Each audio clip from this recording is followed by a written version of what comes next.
আজকে দেখো রেডি হয়ে গেলাম একটা অ্যানিভার্সারি পার্টির জন্য। তো সেরকম বেশি কিছু সাজিনি, হালকার ওপরেই সেজেছি, মানে সেরকম বড় সড়ো প্রোগ্রাম না, বাড়িতেই আর কি। একটা ছোটখাটো একটা গেট টুগেদার রেখেছে রেখেছে। তো এই বেশি গয়নাগাটিও পরলাম না, তার জন্য একটা বালা পরলাম খালি। আর এই দেখো কোণে দাঁড়িয়ে আছে গ্রিন কালারের, শ্যাওলা কালারের যে ড্রেসটা পরে হচ্ছে কোণে। তো প্রথমে ওদের বিয়ে হওয়ার মানে বিয়ের প্রোগ্রামটা বড় করে হয়নি বলে তো এই ছোটখাটো একটা পার্টি দিয়েছে। তো গিয়ে দেখলাম ওদের কেক কাটা হয়ে গেছে, তাই খেতে বসে পড়েছি। আর মটরশুঁটির একটা পুরি পুরি দিয়েছে, তার সাথে এই যে দেখো আলুর দম। তার আগে দিয়েছে স্যালাড, তারপরে ভাত, ডাল, পকোড়া, তারপরে চিলি ফিশ এসে গেছে।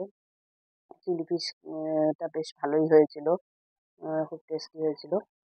পোলাও দিয়েছে, পোলাও আমি নিইনি, বা তার সাথে মাংস ছিল, মাংসও খাইনি কারণ মাটন আমি খাওয়া বাদ বাদ দিয়ে দিয়েছি। তারপর ওই পেঁপের চাটনি দিয়েছে, প্লাস্টিক চাটনি, তারপর মিষ্টি সন্দেশ আর আইসক্রিম দিয়েছে।